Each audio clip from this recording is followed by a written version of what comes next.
All right, so now we're going to take a look at some applications of Kuzushi and how we're doing the Kuzushi. And in Aikido, most often you see it as a balance breaking function. The man's coming to attack.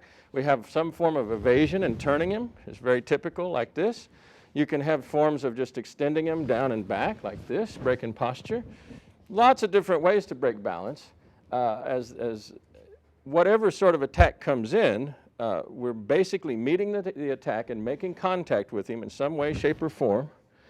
And we're then moving in such a way as to exploit his body into an asymmetrical form. So it may result that it would just go directly into a falling form, that the asymmetry is overwhelming right off the bat, or it may go, and most commonly does, that as the attack comes in, we make some form that basically distorts him, but doesn't throw him entirely, just puts him into the asymmetrical activity. The resulting techniques happen consequently to this. So as he's beginning to come out of this particular place, we would go into a position of making the next idea of the throw. Very typical in Aikido kata, very typical Aikido waza. You have this effective asymmetry followed up immediately with sakuri or fitting with to go to the final throwing action. But that's for later application. It can happen as he gets a hold of us. So let's say the attacks are, he's grasping. And as he grasps, he's delivering energy straight into my body, the framework right here. He could be just trying to hold me in position.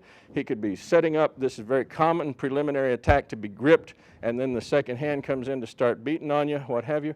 And so dealing with attacks of grasping are really crucial because your Kuzushi here is the same. Again, we're going to go off balance.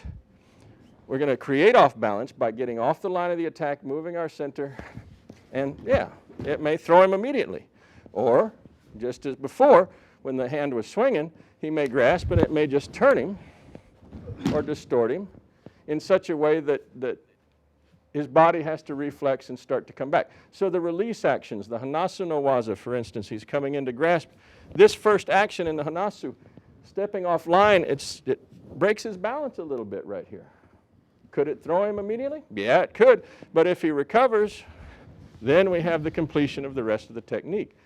The balance breaking function takes place in the first moment of engagement, typically.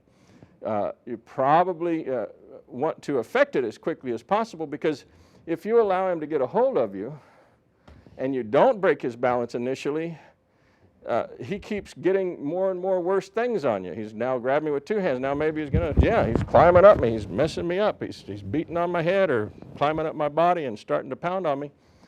It gets worse. So it behooves us to affect off balance at the initial moment, just as things come on, just as the grasp or punch or kick or blow or push or pull, just as the man tries to make contact. In fact, it's a little broader than that. It's just as he tries to enter our space, because as he comes forward and we change here, even without getting direct physical contact with him, our body moving and causing his body to track will create Kuzushi. So if he's targeting on my chin and my chin moves over here, yeah, he winds up turning around and falling down without me doing a lot of effect on him with my hands, simply because of the activity of evasion. That itself is part of the Kuzushi. Anything that you do to the man that he wasn't plan on, anything you cause him to do that he didn't plan on doing, can be considered Kuzushi. So, if he's coming to grasp your wrist and your wrist just changes, that freezing action you saw right there, that is itself a little bit of Kuzushi, because his targeting mechanism failed him. Right. His target is, say, go from A to B, get a hold of B.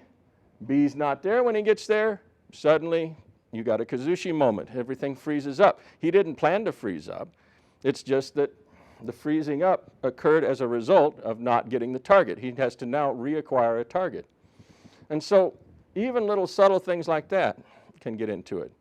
You can have issues you see very commonly in Hanron-dori, where we're going to exploit a little Hando no Kuzushi principle. We get a little touch like this as he starts to step in and get a hold of us. He affects, he affects, he affects, he affects, he affects, And we're just going to the next off balance each time and giving him another challenge to see what he can do in terms, yeah, in terms of making the next recovery. Every time he recovers, more Kuzushi. Every time he recovers, more Kuzushi. And this has the effect of feeling just like a little touch. As he steps forward to try to enter, yeah, I just give him a little problem here and a little problem here.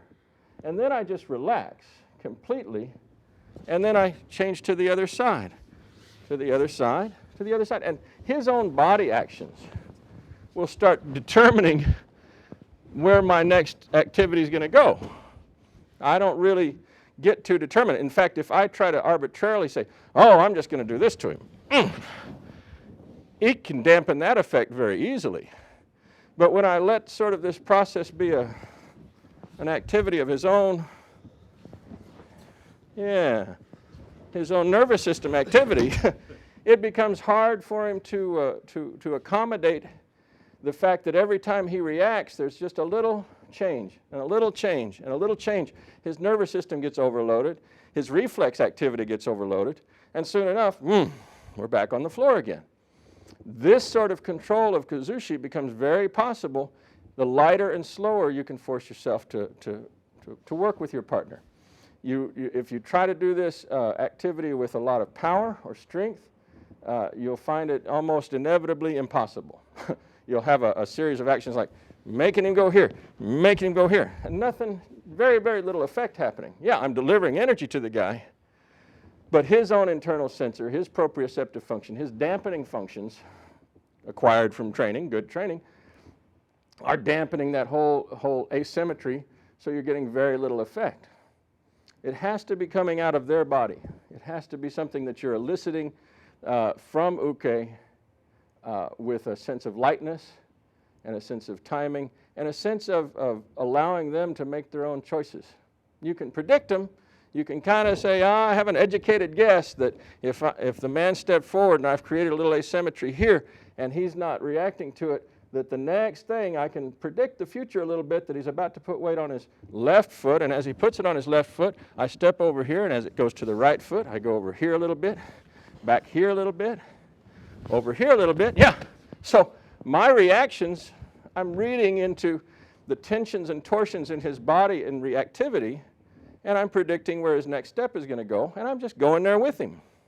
But I can't get ahead of him. I can't say, oh, I'm just going to go over here, because that's where he's heading anyway. If you start doing that, you give it back to him. You feed him energy that he can then use to stabilize with. So it's a very delicate little game. It's less like wrestling and more like playing a violin. Very light, little delicate feeling. The hands wind up feeling very, like you're petting a cat. There's a light sensation in the hands, not a hard, rigid sensation. So work on this and see what you come up with. Good. Thank you.